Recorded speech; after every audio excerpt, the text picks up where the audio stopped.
Hey there, Team Gary. Welcome to Science in the AM. Doctor here, and we're looking at some mitosis and stuff like that. I'm going to review what we looked at the other day.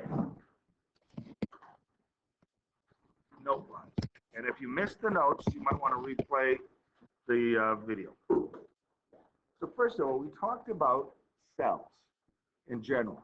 And when you grow because you get more cells, not because your cells get bigger. And that means we need a process to make identical copies. It's called mitosis. The other thing is we need mitosis to repair old cells that just are at the end of their lifespan. Or if you have some injury or something like this, you need to replace them. Why don't cells get bigger? We talked about just instead growing up by getting cells that are 3 times the size. Well, because with a little cell, all the gases that need to go in and out can do that. Oxygen can go in. CO2 is the waste gas. It goes out. But when you have such a large cell, the surface area for that size of cell, it doesn't provide enough opportunity for the oxygen to come in and the CO2 to be released. I've got to just pause the video, though I realize now, and update attendance. So that's why okay, I know we got disjointed here because I have skipped updated attendance here. But this is why we need mitosis in our bodies and why other mammals and even reptiles, birds, and plants need mitosis for the same reasons, to grow and to replace or repair old cells. If you are only one cell big and that's your whole being, that's your organism, that's also the way you reproduce. And this is why it's in the reproduction here. And we looked at cells under a microscope that are one cell, and that's it. Probably the ones we saw the other day, we Googled it up. And they are, oh my goodness, I've already, they have cilia, paramecium. Anyways, that's probably what we were looking at in the pond one. Some of the cells, just by chance, one person sampled their drop of water, had tons and tons. Some had just some. They were pretty busy though, some of them. Somehow, 2 days in a row, corner group had probably the busiest microscope viewing or whatever. Anyways, so that's why we were looking at those, so we can see firsthand unicellular organisms. Those were, people were saying bacteria, which close to it, but bacteria actually are even smaller. Those were protists, and we'll talk a little bit about that, but that's not the focus here. I'm going to pause again, update attendance again. So there has to be a way for these items, we call it a parent cell, if you're going to be a one-celled organism, to duplicate the genetic material and make an exact copy of the cell. One parent becomes the daughter cells. So really, after the fact, there is no parents to raise that cell up and guide it. They're on their own, kid, right? Always have. Okay. So what are these processes? You guys have this in your notes, and the idea is that you have interphase. You already have this down, right, Shane? Yeah, but I'm just going to Okay. Because I'm not going to go slow enough that you're going to be able to copy this out again. It is on video too if you need to look it up. Interphases, in between, interphase. And I'm trying to emphasize the words because I'm going to get you to know them off the top of your head. Interphase is in between cell division, in between mitosis. Mitosis is cell division. When a cell's not divided, it's an interphase. And I made a simplified set here. This example, we have 2 pairs of chromosomes that contain DNA, the bent ones and the straight ones. So there's 4 total, but 2 pairs. In our body, 23 pairs, 46 total. And some, I think you remember that, right? Anyway, that was great. And when you think about it, because you guys, we're created sexual, not asexual. Sexual just means you have genetic input from 2 parents. And basically, if my fingertips are 5 chromosomes, and these are 5 chromosomes. We have 5 pairs for 10 in my example. We have 23. Don't have 23 fingers. You get 5 from mom, 5 from dad, and 5 from an egg cell, 5 from a sperm cell. They come together, and that forms you. Right? Now, we're just going for simplicity of the diagram with 2 and 2.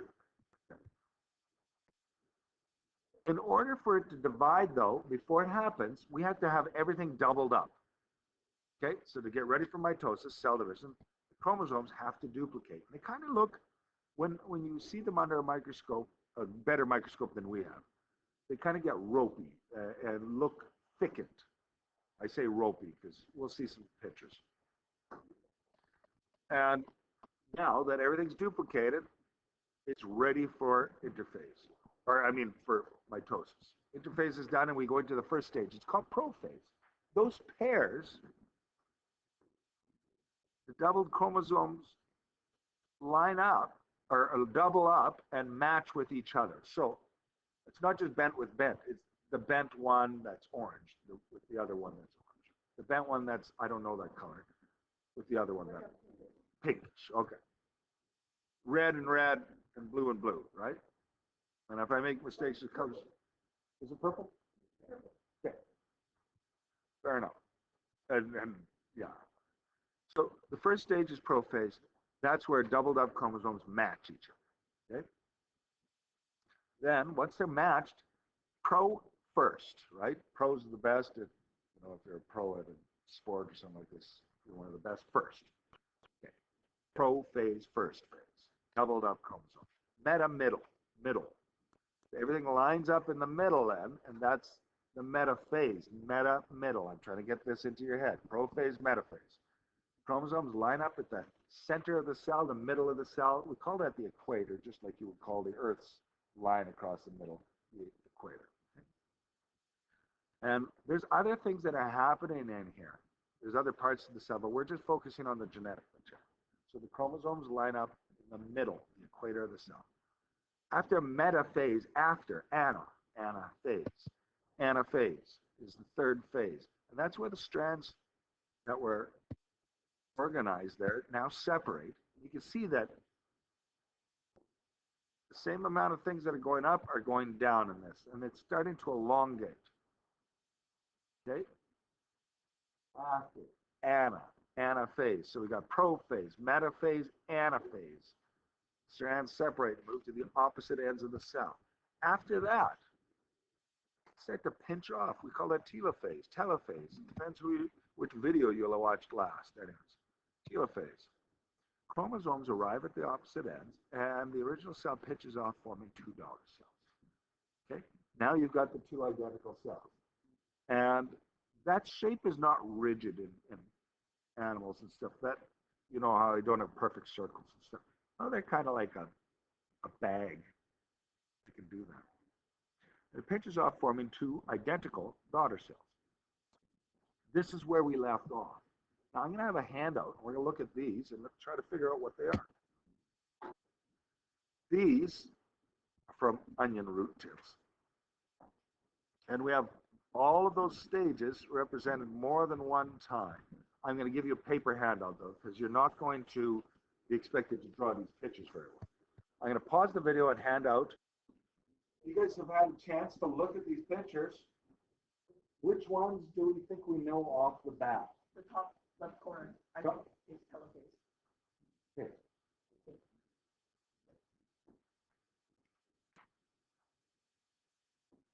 Now, top left corner, telophase. Okay. So, yes. Why do you think it's telophase? I'm not saying it's right or wrong. Because they are identical. Okay. And you can sort of see a little line there, right? Can you? It's not perfect. And there seems to be the same amount of stuff, genetic material here and here. You can sort of see the outline of, and the borderline is starting to be drawn, right? I think that's a really good analysis there. Thank you, Shane. Am I right? Is he right, guys? Would you guys agree? I think so. It is. That's what I thought. Now, there isn't an exact moment sometimes with telophase, you know, or polyphase.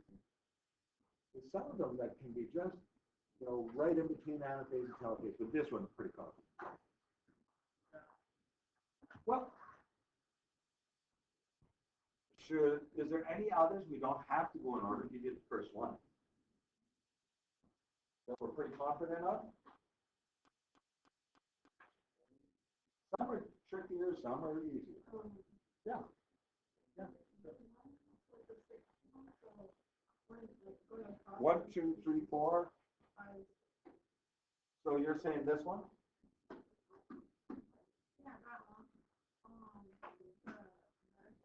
Meta, because it seems like there's a line here, and there's the genetic information here lined up. Maybe this one, I'm doing it more like we did. Yeah, that probably is meta, middle. It's in the middle, metaphase. They're lined up at the equator. That's a very good.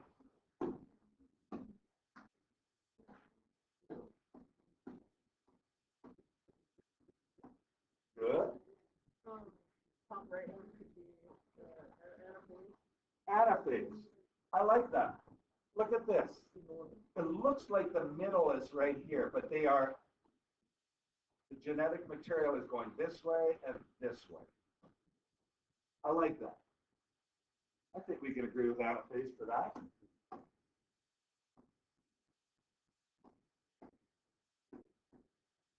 Okay, these things really happen. Ah, we got 3 of them.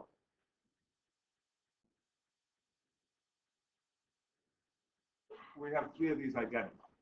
And remember, obviously, there's some of these are repeated too.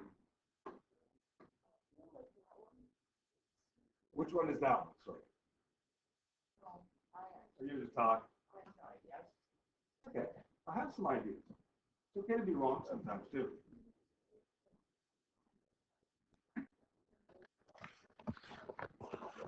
Say something else, guys. Could be wrong, right? It's okay to be wrong always. We're here to learn. You do everything every time you do it. The second row on the right. So this one. Yeah. Is that interface? Okay. He's wondering if this would be interphase. An interphase is where genetic separation, mitosis is not occurring. I think that's a good one. Yeah.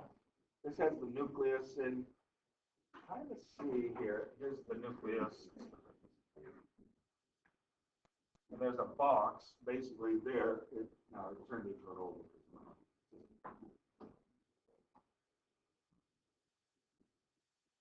Yeah, I'm thinking that's interesting.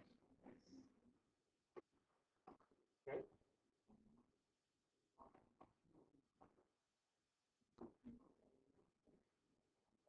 Okay. Well, we got half of them figured out. Someone else has to say something. Nicole, were you just resting your elbow or? Yeah.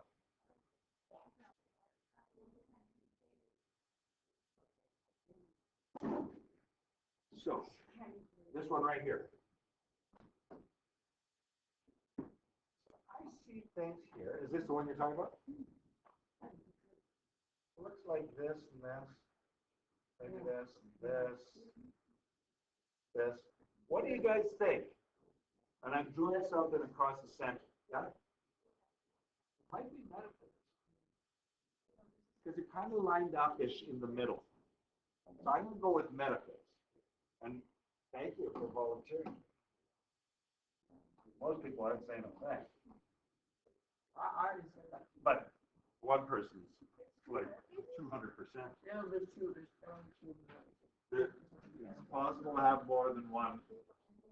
Right. Okay, we got the top 4, 5. We got 3 left. Beside metaphase, yeah? Yeah, it looks like those are separating as well, doesn't it? Looks like here's the center and things are going up. Things are going down. I like that. That's good reasoning. So we're going to put our anaphase. And Lily. bottom two.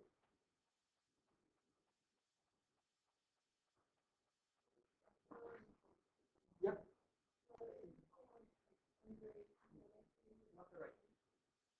Okay.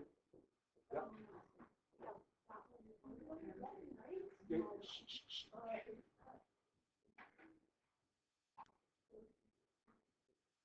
Interface. And it's hard to tell these, but there's no what.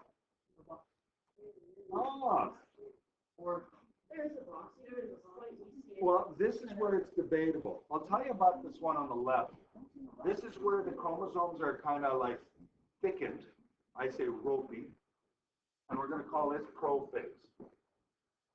Now, prophase, nothing's lined up, but the chromosomes are very visible in this one. And that's how we can tell it's prophase, not interphase, not in between. Prophase just starting up, and they've matched up, and they're very visible. Now, this interphase on here, there's nothing identifiable as far as the chromosomes. They're not thickened up, they're not organized, they're not doubled up. Or maybe they're doubled up, but they're not hitched up and paired up. I'm going to tell you this one. This one's really a tough one. But is it prophase or is it interphase and stuff like this? I'm just going with prophase on this. Okay? Oh, I'm going to not do this straight.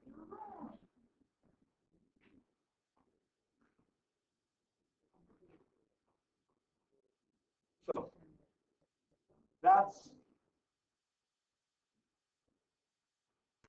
that's a little bit of a review. Now, I'm asking you to save those pictures because I think as a diagram, it's easy to identify those things, but if you were to actually look at real cells and stuff like this, like these ones, it's not always so easy to identify. Yes?